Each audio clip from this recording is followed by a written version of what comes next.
Fleet Street. It revealed that the business of the dark arts was booming, behind quite a modest facade.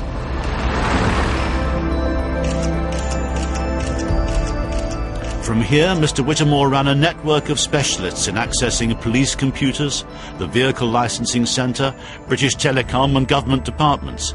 He kept detailed records, which showed that 35 newspapers and magazines were his clients. The Daily Mail topped the list with about 850 requests for information. News International as a whole had around 1,000.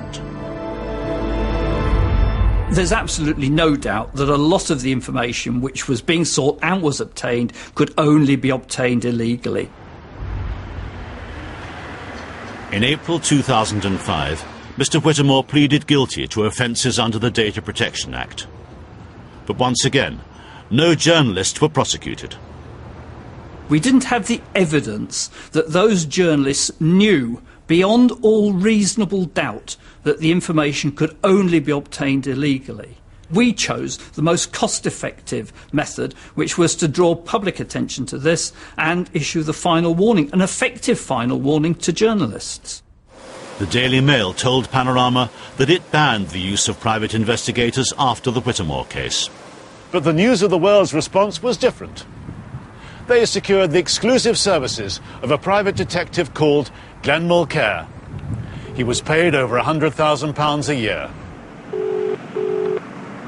Yeah, hello, it's Glenn. Glenn, how are you? Hello, mate. Just a very quick one. And as we now know, he has a special talent, phone hacking. He'd been recorded explaining how it was done to a journalist who wasn't from News International. Yeah, you need to dial 7973 100 123. Put his number in. Yeah. It asks you for the PIN, then put his number back in. Yeah. And there's 3 messages on there from Tottenham, right? And then he got together with the News of the World's royal correspondent, and they hacked into the phones of Prince William and Prince Harry. The royal scoops they got led straight to their prosecution and disgrace. But Glenn Mulcair had also pleaded guilty to hacking into 5 non-royals' phones as well. Royal reporter Clive Goodman hadn't ordered that, so why was no other journalist questioned by the police? I think the most likely theory in terms of why this investigation was stopped where it was is because the relationship between News International and senior officers at Scotland Yard was too close.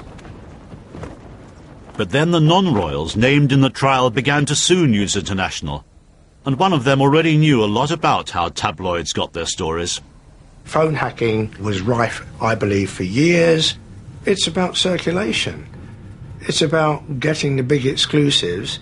It's about, coming out with the front page splashes that are going to increase your circulation at any cost. By any means? By almost any means. Now, actress Sienna Miller and a string of celebrities who suspected that their phones had been hacked into too took legal action. One lawyer involved can't discuss the details of his cases, but says the police were slow to help. And they were difficult. We wrote to the police in July 2009 and they took 3 months responding. And I think there are a number of questions that arise about people being misinformed about whether their names were on the documentation. The line that it was just one rogue reporter, Clive Goodman, collapsed, and a rogues gallery was exposed instead. Greg Miskew from the news desk's name came up on potentially incriminating documents. Neville Thirlbeck, the paper's chief reporter, was named in an email about transcripts of hacked voicemail messages. And then Ian Edmondson, the news editor, said in a document to have ordered the hacking of another celebrity's phone, was sacked. But we've discovered that law-breaking at the News of the World went far beyond phone hacking. At the same time as that was going on, another senior executive on the paper was commissioning a convicted criminal to get information. And that involved a much more serious breach of the law. Remember Jonathan Rees, the private detective from Southern Investigations who'd been jailed for a serious criminal offence? By 2006, Rees was out of prison, working once again for the News of the World, and regularly invoicing the paper, then edited by Andy Coulson, One set of invoices were for a single investigation.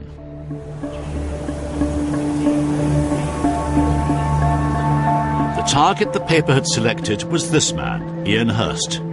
He had an interesting history. He used to be in British Army intelligence, in a secretive unit running agents inside the IRA. He's believed to have assisted in writing a book about this. Then, knowing secrets that the courts had barred anyone else from knowing, he went off to live quietly with his family in France. I travelled backwards and forwards to the UK. I was engaged in doing some research on matters very closely associated with Northern Ireland. Did you ever imagine for a minute that the press would come after you and after your privacy then? Well, the direct answer to that is no. Though he was living in rural France, he wasn't beyond the reach of the news of the world. He owned a computer, and as a software security expert told us, computers can be hacked into using a malicious software called Trojans.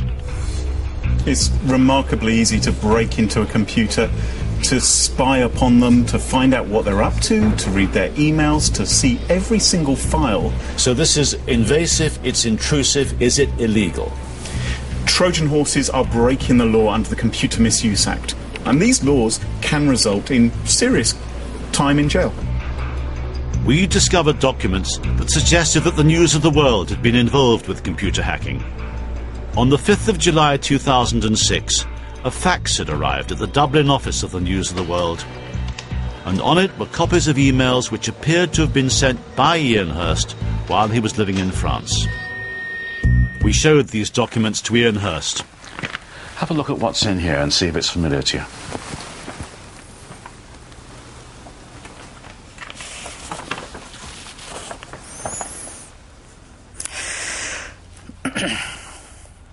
Yes, it's familiar to me.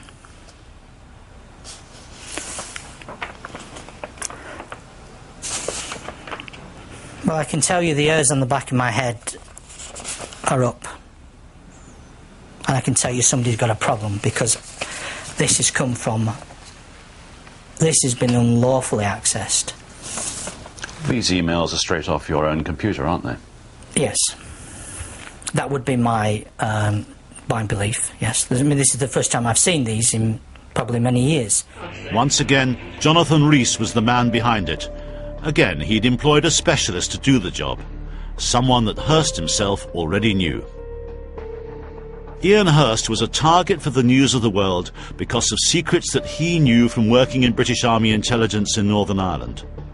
The man who'd hacked into his computer had been in the same undercover unit as Ian Hurst himself. Now he was working as a private investigator. For legal reasons, we can't identify him. I think you know quite well already.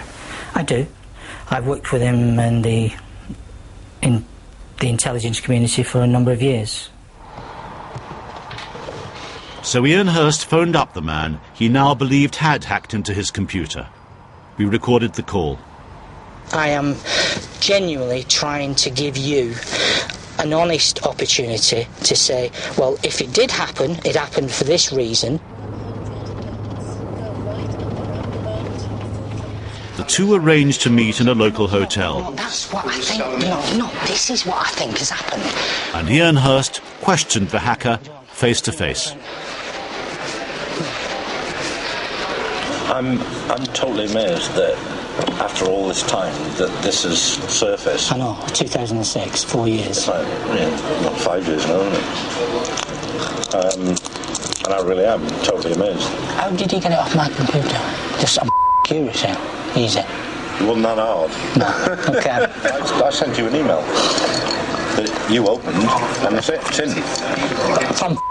From somebody else? No, I think I sent it from a bogus mail address. Do I have to open it? It's off now, it's gone now. It shouldn't even be on, still remain on the hard drive. It won't be on the hard drive? Yeah, because I think I programmed it to stay on for 3 months, I think it was. And now he went on to name the person at the News of the World he dealt with. The faxes would go to Dublin. Why? Because I'm intrigued. That I can't understand that. Because he was the editor of the News of the World for Ireland. It's got a Slovak type name. I can't remember his name. Alex, his name is. Maranchek. Never heard of him. Our secret filming had revealed that at the same time as the police were investigating phone hacking, another senior executive on the paper was involved in further serious law-breaking. Alex Maranchek, the paper's Irish editor, a News of the World man for over 20 years. You've been around a bit. You thought you were beyond being shocked. I'm old enough and ugly enough to tell you quite clearly and candidly that I am shocked. Absolutely. Yeah. And I've seen a lot. Alex Maranchek left the paper later in 2006. We went to see the man who, as a senior News of the World editor, had been sent the hacked emails from Ian Hurst's computer. Mr. Alex Maranchek, Vivian White from BBC Panorama. I'd like to talk to you about computer hacking carried out for the News of the World. Mr. Maranchek, you've a long history, haven't you, of commissioning private detectives for the News of the World. Mr. Maranchek, would you like to answer our questions?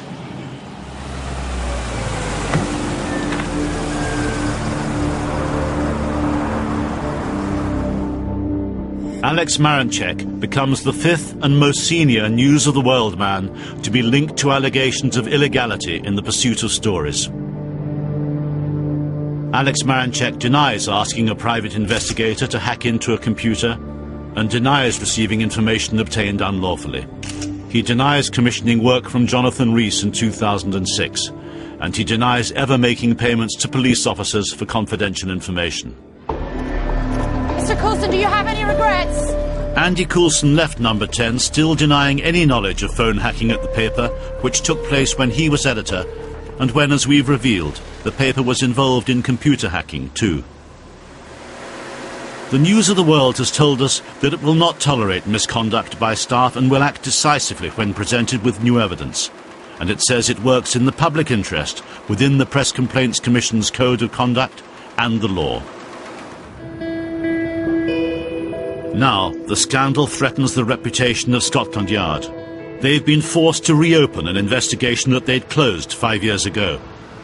The police now are interviewing all the victims, so finally the police are doing a proper investigation. The problem for the police is the more successful their current investigation, the more it will ask questions about what happened before. The Metropolitan Police must have known from the start that more than one rogue reporter was involved in phone hacking. A former senior officer says the case should be taken out of their hands now. I think that the new investigation should be carried out by an external force and should be independently supervised. Otherwise, certainly some of the victims of phone hacking will not be satisfied that the thing has been investigated thoroughly enough. The Metropolitan Police have told Panorama that their earlier investigation resulted in the first ever successful prosecutions for telephone voicemail interception, and they couldn't comment on the new investigation. Last Friday, private detective Jonathan Rees was acquitted of the murder of his former business partner more than 20 years ago. While that case was taking place, he couldn't be named or questioned about his work for tabloid journalists. Now he could. Mr. Rees, what about the work you did accessing people's bank accounts? Thank you. What about the information what about that you've got?